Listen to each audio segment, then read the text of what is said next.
It's been almost 3 months since a devastating fire in Five Points South literally left dozens of people without a roof over their heads. And this week, the Birmingham City Council voted to tear down some of those buildings that were damaged in the fire.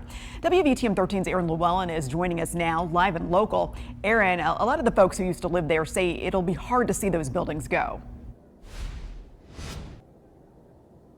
Yeah, God, Carla, last time I talked to Emily Slauson, she told me that she was grateful that she made it out of her apartment with the clothes on her back and her phone in her hand. And she says when I talked to her today that she is grateful that she made it out alive and it's a blessing, but that still doesn't change the fact that she lost the place that she called home and some treasured items she had inside. It's been nearly 3 months since the massive Five Points South fire. It is still heartbreaking, absolutely. But all that's left are these severely damaged buildings and charred remains. We were kind of still holding out hope, even though it seemed absolutely irrational and ridiculous that there would be something done with the buildings themselves. On Tuesday, the Birmingham City Council voted to declare several buildings damaged in the fire as a public nuisance, meaning some of them will be torn down. It didn't just mean a whole lot to the people who lived there in the moment when it happened. It means a lot to the community in Birmingham. It means a lot to Five Points. Emily Slauson lived in one of those buildings that used to be so familiar, creating a home for her and her partner Lawrence. As soon as we laid eyes on this place, we fell in love, and it was just as magical as we thought it would be when we saw it online. And the building itself was beautiful. Even though it's just a building, what she'll remember most are the memories they shared inside their second-floor Cobb Lane apartment, leaving behind the treasured items passed down through generations,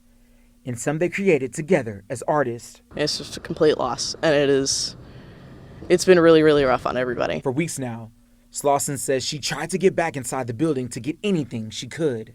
She says she was told the building would put her and anyone else's safety at risk. Time and time again, it just came up as a no, which is completely understandable and also heartbreaking.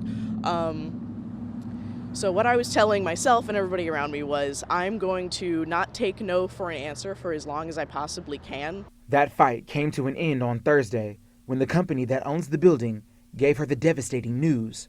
There was nothing they could do. When you look through the windows, we could clearly pick out a lot of things that meant a whole lot to us, and they were right there and we can see them, we just can't get to them.